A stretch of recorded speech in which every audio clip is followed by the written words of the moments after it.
And I'm a little bit concerned. I know it's not a pleasant topic to talk about because the passions run high, and the pros and cons are all very valid. But it's in our community. It's out of our hands a little bit, and potentially farther out of our hands shortly. And to the extent that we can impact things around the margins a little bit and in a way that's beneficial to our residents, I think we have to at least be talking about how we're going to handle it as a developing issue. Because my sense right now is we don't have any plan, we don't have anybody really engaged in the process. I know, Ben, you and your team are somewhat reactively engaged in the process. Councilor, actually, we have a delegation that's going to be meeting with OCD next Friday. That was decided on in December. Can I just be reminded who's on that delegation? I remember when it came up. Okay. First of all, there has not been a meeting scheduled with OCTA. I'm sorry, yes. And second of all, the prior council took action to appoint a subcommittee of now Mayor Ferguson, Councilmember Patterson, Planning Commissioner Mark Spiros, and myself, to meet with OCTA, but it was more focused, as I understand, the council action item was more related to an east-west connector. Well, the council's current position on Ortega, the widening, is to oppose it.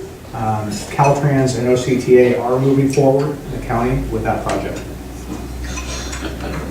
The current status is OCTA applied, the county has applied for funding through the North County Transportation Authority. So, and Kara, I'll give you the mic here in a moment, and you can enlighten me beyond. But so currently, we're passive on it. We're passive on it, which means money gets reimbursed. You know, now where that stops, I don't know. But currently, we're a little bit of a bystander on a project that's taking place in our city.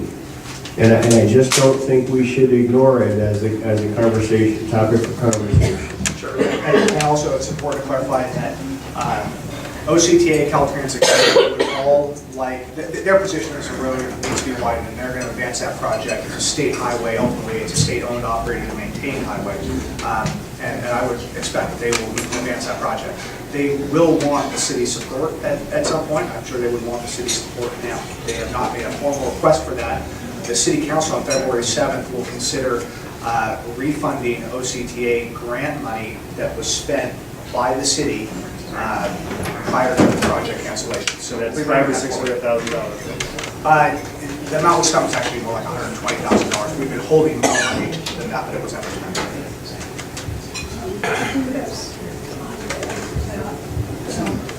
If you go back and look at the staff report on December 6th, you'll see that that I discussed very clearly not only the east-west connection, but I discussed the fact that there is a provision in the settlement agreement with the Hunt Club that if and when it's widened, that there are certain restrictions, and it included a group to help with the design work. So when we talked with OCTA, that was meant to be a part of the discussion. Okay, well, that was not the council direction. The council direction was to form a subcommittee to meet with OCTA. There was no mention in the council direction that action. There was, excuse me, Mayor, there was no direction by the council to somehow for that subcommittee to comprise the aesthetics committee that's referenced in the prior settlement agreement. Those are two separate things. The council direction was limited to meeting with OCTA to explore concepts related to the East-West Connector and Ortega Highway, nor was there council direction to take an official position on East-West or the Ortega Highway. It was strictly to hold that meeting. Excuse me, but if you will look at the actual motion, it included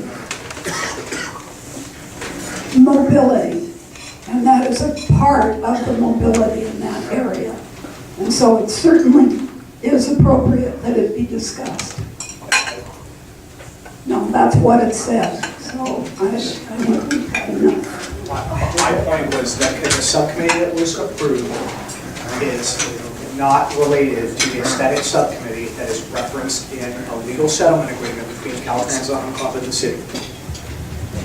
So I guess just my final 2 cents would be, before we hear from residents, Scott's been very patient, I'm okay without the mic. It's just, we need to find a way to get back to being a partner to the process while their work is unfolding. And we're gonna pay for it, I believe, in little ways that may add up. And I don't sense a formal process now. I don't know if that means returning the item for a vote, I don't know if the votes are there, but we're gonna be bystanders.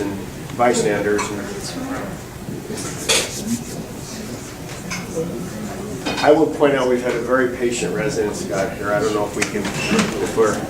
Mayor, Chair, discussion whether to open the floor for public comment. That's true.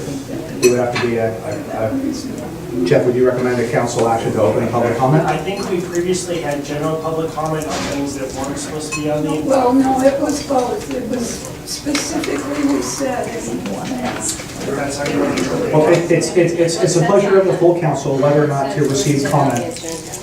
please. I have to leave at 9:20. Okay, Councilman Reed has to leave in 20 minutes.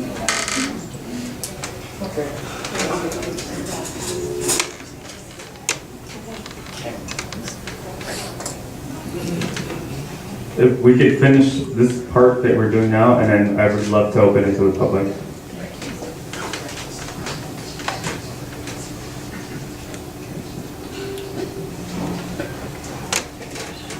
Any other comments from council members about items that were discussed?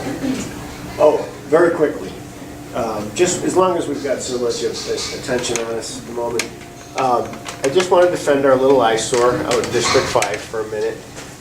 This is, the other day we were driving by the lot on the corner of Lenovia and San Juan Creek, and we pulled over and we took a picture of two gals who were off their horses. Their horses were feeding a little bit in the beautiful green and the daisies. It was the most amazing thing I've seen. What I'd never seen in 8 years on that land, that open space, which was proposed for a park on numerous occasions and had the city officials backing as a park some number of years ago. What I've never seen in 8 years is anybody dump anything there. There are a couple of cars that have been parked routinely, spoiling this perfectly beautiful seasonal vista. Ben has assured me that that's going to be resolved, but stay tuned. I think that land is someday going to be something beautiful. And I would suggest for the moment, all it really needs is water. And if you doubt that, if you don't live in District 5, just go out of your way a little bit today and you will see something that is absolutely unique. So Carrie's great idea about the hydronic gardening, you know, perhaps that's a place for just to start with some watering at 1/10 the cost, because water at some level relative to other things is cheap. And how beautiful it is right now. It's really quite striking. So, thank you. That's it for me.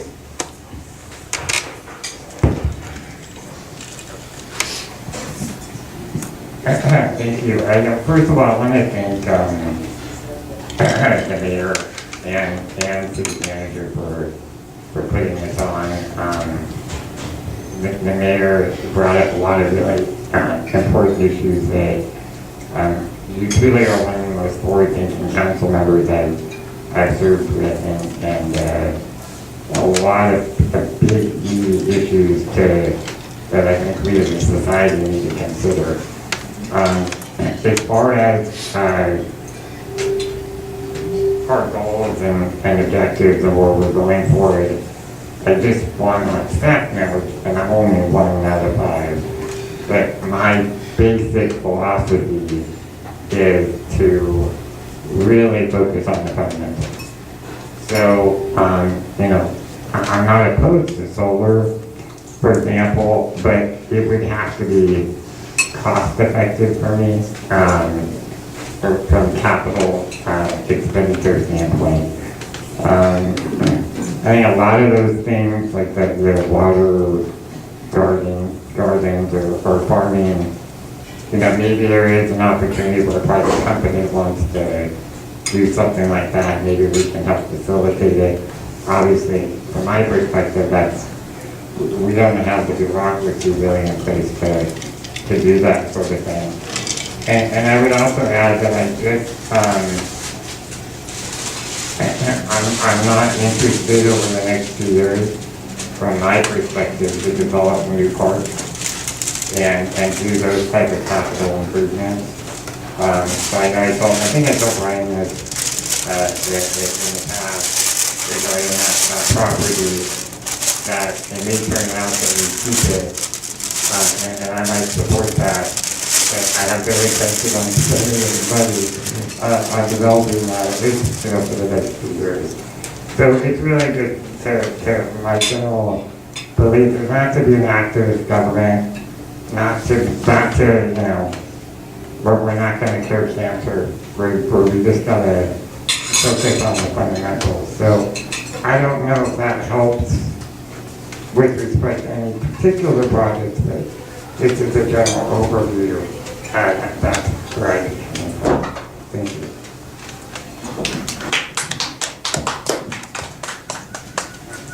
Any other council members? Any questions for me or the rest of the staff on the issues that were raised by the council members? Or proposals, ideas, concepts that were generated during the discussion? One quick one, man. What does take LAFCO so long on the water issue? They've got some resident specialists, I presume. We can't be the first community that's gone through something like this. What could possibly take a year? I mean, what are they up against that I wouldn't think of? My observation has been the process that the council elected to pursue, which is not to solicit a proposal from one specific provider, but to instead go to LAFCO and engage all interested parties, which are 4 other water districts, has really extended the time frame, because you have 4 water districts, really 5 public agencies, 4 water districts, the city, and LAFCO, so I guess 6 agencies, in a room, and all with their own interests. One of the agencies were actually engaged in a challenge at the State Water Board with, which is South Coast Water District. Another one, Santa Margarita Water District, actually a few of them were in Joint Powers Authority and the San Juan Basin Authority. They're all pursuing their own goals and objectives and own infrastructure projects, and they're all trying to figure out how the city's infrastructure could somehow fit in or comport with what they're doing. And so it's been a real balancing act, and they, in some respects, they're in a natural competitive position with each other. So even just dealing with confidentiality and sharing of information, it's been problematic. We are now at a point where we've basically come up with some general protocols and a format structure. And LAFCO itself is a very small organization. They have like 5 staff members. What they do is they hire professional consultants, engineering firms, financial consultants, that ultimately do the study. So working with those other agencies, we've developed a scope of work to study this process. That is the study. That is going to go out to request for proposals. There will be a partnership, a collaboration between engineering firms and financial firms that will provide a proposal. The group will evaluate those proposals and make a decision. So even that process will likely take 3 months. And then you have these consultants. That's probably going to be a $400,000 or $500,000 study. Now the city, likely, the city's already appropriated $150,000. There's probably $125,000 remaining. The other agencies are going to kick that in. That's what we're working for. If there's any other appropriation, I need to come back to council. But we have proposed that they pay for the balance of those costs. Once there's a consultant on board, they are going to, we don't have a lot of the data that these other agencies need. All the details of the infrastructure, how it would tie in, how rates would be affected, how employees would be affected, how governance would work. There's a lot of questions to answer, and basically they have to look at those from multiple different successor agencies, whether it be Santa Margarita or Milton Hill, et cetera. So let's say that process takes 5 or 6 months. then they have a report, then it has to be vetted through those different agencies, and then ultimately, prepared for approval by LAFCO. Would it have been easier to solicit a proposal for maybe one entity and work with them? Possibly. But the advantage of the process that the council has selected is you do have input and collective wisdom from a lot of different service providers, and they'll all, I would expect maybe 2 of those will ultimately submit proposals. But the sense was there would be consensus among the group of who is the best one for the city and the residents of San Juan Capistrano. And I wish it was shorter, you're right. I think we originally projected 6 to 9 months, and that was back in fall. So now we are looking at more time. Yeah, actually, yeah. Could I just add that? Steve Mayer, Public Works Utilities Director. Thank you. Councilmember Murray, this will take a little more time up front, but in the back end, whatever ultimately reorganization occurs, will have to go to LAFCO. So once this is done through this process, and we negotiate with another agency possibly, the LAFCO process then will be much shorter after that, because we would already have vetted all the options. Thank you.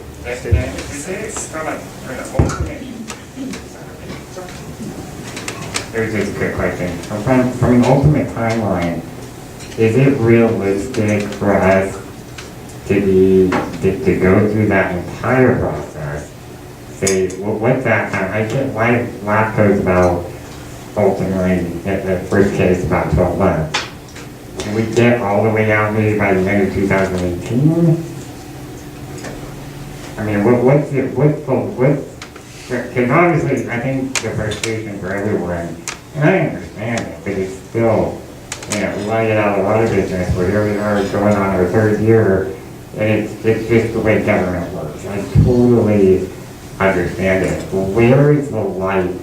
At what time frame where we can finally say, if it all works out, and the negotiations all work out, where that other water agency takes over our water plant and utilities, et cetera, what time frame realistically are we talking? The end of 2018, earlier 2018, 2019? Yeah, like Ben said, probably the end of 2017 will be when the LAFCO study should be wrapping up, December, maybe January 2018. Then we will go into negotiations with 1 or possibly 2 of the other agencies. Actually, the sewer could go to 1 agency and the water another agency. So anyway, the negotiation process, I would expect, would probably take close to a year. So I think we're looking at end of 2018 to see the light. Okay, if we can get it done before I leave, that's what I'm going for. Got it, 2018. Any other questions from council members to staff about the ideas that were discussed? Okay, so what I would recommend then is allow staff to take this feedback, go back and try to synthesize it into some type of report that we can bring to a future council meeting, because the advantage of last year's format with diagrams, we kind of got consensus at the meeting based on dots, who wants what, and I need to count to 3 in my job before I move forward with something. And so I don't have that right now. I'd be happy to share in that report ideas that I think are appropriate to move forward now, and you have the resources to do, and other things that maybe you should put as a parking lot issue for future consideration. So I'll provide staff's perspective on those ideas, and I would recommend that the council direct me to bring back a report for further consideration. At that time, we can have council action on which ones to incorporate into the work plan. Had we used the system that I outlined in the beginning, I think you'd have a much better idea of how we saw each of these, and you would have had it boiled down to the items to be considered for this year's, so to move forward this year. And so I'm really sorry that didn't, wasn't used, because I think it would have helped this meeting tremendously. recommendation. Any other comments? I'll second that. Councilman, Mayor Pro Tem Frias moves staff recommendation, second from Mayor Patterson. Mayor. There's a motion on the floor. Is there discussion? Maybe just clarification. So what you're gonna do is working with staff, you're gonna look at the system we used last year, highlight priorities and rank priorities.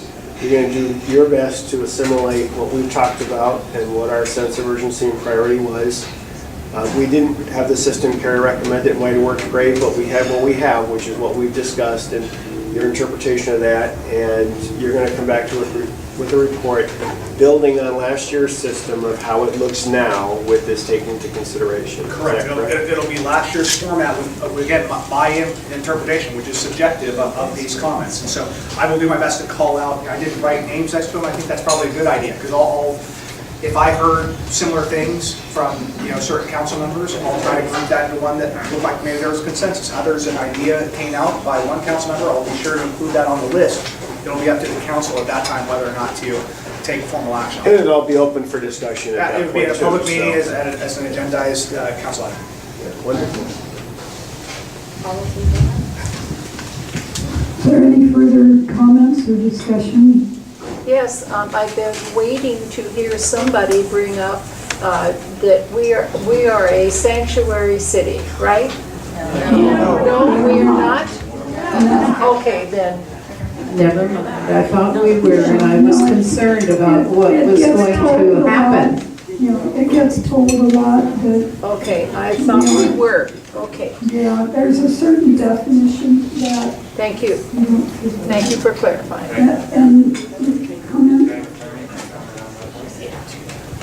It was interesting to brought that up because obviously that's in the news quite a bit in the city of San Juan, of course. As we all, I hope we can jump down to growth. It tends to run out of sanctuary cities. I was surprised it was listed, at least on the news, that the county employment is listed. I've never heard that before, but yeah, it could be. Fake news, who knows? The news phrases there. But that is something I think it's worth bringing up with the new administration in Washington to make sure when it comes to